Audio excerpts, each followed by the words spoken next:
అమెరికాలో దారుణ హత్యకు గురైన తెలుగు యువతి నిఖిత కేసులో పోలీసుల దర్యాప్తులో షాకింగ్ విషయాలు వెలుగులోకి వచ్చాయి.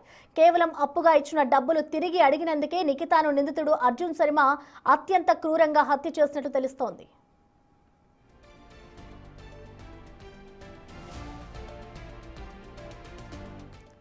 నిందితుడు అర్జున్ శర్మకు నిఖిత కొంతకాలం క్రితం $4,500 అప్పుగా ఇచ్చింది. అందులో అర్జున్ శర్మ $3,500 తిరిగి చెల్లించాడు.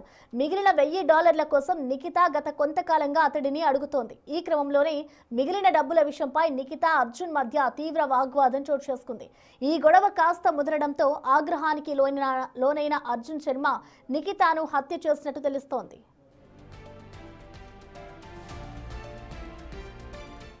హత్య జరిగిన అనంతరం నిందితుడు అర్జున్ శర్మ పోలీసులకు దొరకకుండా తెలివిగా తప్పించుకున్నాడు.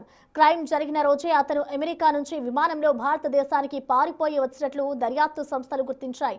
ప్రస్తుతం నిందితుడి కోసం గాలింపు చర్యలు